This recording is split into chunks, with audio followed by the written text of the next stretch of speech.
ایک روایت سے یہ بات ثابت ہے کہ بلی اگر کھانے میں سے کچھ کھا کر چلی جائے یا پانی پی جائے تو وہ پلید یا نجس نہیں ہو جاتا۔ حدیث مبارک ہے کہ ایک عورت نے حضرت عائشہ رضی اللہ عنہا کو ہریسہ بھیجا تو وہ نماز پڑھ رہی تھی۔ اس عورت نے ہریسہ وہیں رکھ دیا تو بلی آئی اور آ کر اس میں سے کھا گئی۔ عائشہ رضی اللہ تعالی عنہا نے نماز کے بعد اسی جگہ سے ہریسہ کھایا جہاں سے بلی نے کھایا تھا اور فرمایا بلا شبہ رسول کریم صلی اللہ علیہ وآلہ وسلم کا فرمان ہے کہ یہ بلی پلید اور نجس نہیں ہے بلکہ یہ تو تم پر آنے جانے والیاں ہیں۔ حضرت عائشہ رضی اللہ تعالی عنہا بیان کرتی ہیں کہ میں نے رسول کریم صلی اللہ علیہ وآلہ وسلم کو بلی کے بچے ہوئے پانی سے وضو کرتے ہوئے دیکھا ہے۔ ایک روایت میں ہے کہ سیدنا عبداللہ ابن عمر رضی اللہ عنہ سے روایت ہے کہ رسول اللہ صلی اللہ علیہ وآلہ وسلم نے فرمایا ایک عورت کو بلی کی وجہ سے عذاب ہوا، اس نے بلی کو قید کر کے رکھا یہاں تک کہ وہ مر گئی، پھر اس بلی کی وجہ سے وہ جہنم میں گئی۔ جب اس نے بلی کو قید میں رکھا تو نہ کھانا دیا نہ پانی اور نہ ہی اسے آزاد کیا کہ تاکہ وہ خود کیڑے مکوڑے کھا کر گزارا کر لیتی، یعنی کہ اس نے بلی کو تڑپا تڑپا کر مارا تھا اس لیے وہ جہنم میں گئی۔ ایک صحابی کی کنیت ہی ابو ہریرہ یعنی کہ بلیوں والا پڑ گئی تھی۔ حضرت ابو ہریرہ کے نام کے بارے میں مورخین میں اختلاف ہے۔ کچھ نے لکھا ہے کہ آپ کا نام اسلام لانے سے قبل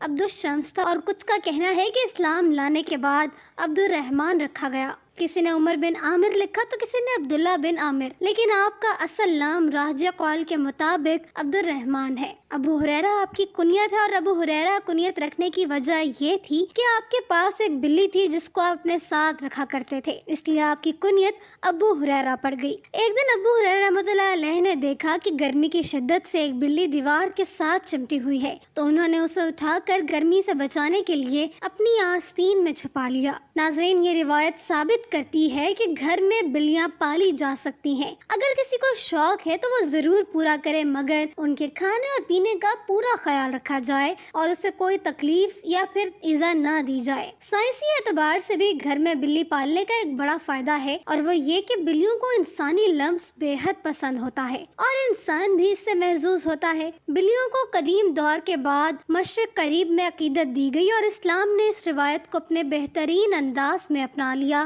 جو کہ اس عقیدت سے بالکل ہٹ کر ہے جو کہ دیگر قدیم مذاہب میں بلی کو دی گئی۔ کچھ مذاہب میں بلی کو ناپاک سمجھا جاتا ہے تو کچھ مذاہب میں اسے حلال جان کر کھایا بھی جاتا ہے، جبکہ اسلام نے ایک طرف ان کا گوشت کھانے سے منع کیا ہے اور دوسری طرف ان کے ساتھ پیار، محبت اور حسن سلوک کرنے کی تلقین بھی کی ہے۔ ماہرین کے مطابق بلی کے لمس میں اللہ نے ڈپریشن کے مرض کا علاج رکھا ہے اور اس کے بالوں میں خاص قسم کے بیکٹیریا پائے جاتے ہیں جو انسانی جسم میں ڈپریشن کو کم کرنے میں مدد دیتے ہیں۔ چنانچہ پالتو بلی کو اپنے ساتھ لپٹا کر بٹھانا یا سلایا جائے، اس سے نہ صرف آپ کی بلی خوش رہے گی بلکہ آپ کو ڈپریشن سے بھی نجات دلائے گی۔ ناظرین، بلیوں کا شمار ان چند پالتو جانوروں میں کیا جاتا ہے جو لوگوں کو بے حد پسند ہے۔ اگرچہ اسلام میں بلی حلال نہیں ہے لیکن اس کو پاکیزہ اور طاہر حیوانات میں شمار کیا جاتا ہے۔ ایک سائنسی اندازے کے مطابق انسان نے بلی کو 10,000 سال پہلے سدھایا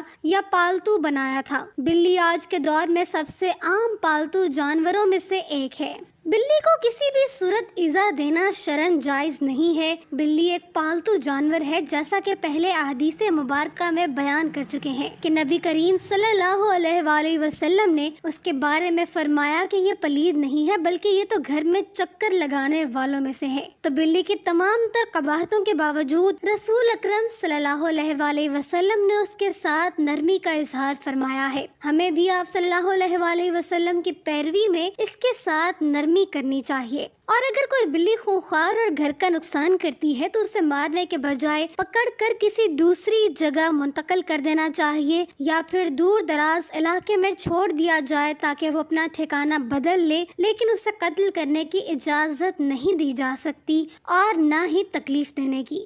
اب ہم آپ کو بلیوں کے بارے میں کچھ مزید معلومات بتاتے ہیں جو ماہرین کے تجربات کے بعد سامنے آئیں۔ ویسے تو یہ معلومات سب کے لیے دلچسپ اور حیرت انگیز ہیں، لیکن جنہوں نے بلیاں پال رکھی ہیں ان کے لیے انتہائی فائدہ مند ہے۔ ماہرین کے مطابق بلیوں کی اوسط عمر 13 سے 17 سال ہوتی ہے، مگر اکثر بلیاں 20 سال کی عمر تک پہنچ جاتی ہیں۔ دو بلیاں آپس میں کبھی بھی میاؤں کر کے بات نہیں کرتی۔ جب بھی آپ کی بلی میاؤں کرے تو جان لیں کہ وہ آپ سے ہی مخاطب ہے۔ اس کے علاوہ بلیوں کی مونچھوں کے متعلق ایک عام تاثر پایا جاتا ہے کہ ان کے ذریعے بلیاں اپنا توازن برقرار رکھتی ہیں، لیکن ایسا تاثر بالکل غلط ہے، بلکہ ماہرین کا کہنا ہے کہ بلیوں کی مونچھوں میں ایک سینسر ہوتا ہے جو جگہ کے فاصلے اور مختلف اشیاء کے سائز کا پتہ لگاتی ہیں اور بلیوں کو آگاہ کرتی ہیں۔ حتیٰ کہ اندھیرے میں بھی بلیاں اپنی مونچھ کے ذریعے کسی بھی فاصلے یا کسی بھی چیز کے سائز کا پتہ چلا لیتی ہیں۔ افریقی جنگلی بلیوں کی کئی اقسام کو پالتو بلی کے آباء و اجداد سمجھا جاتا ہے۔ بلیوں کو پہل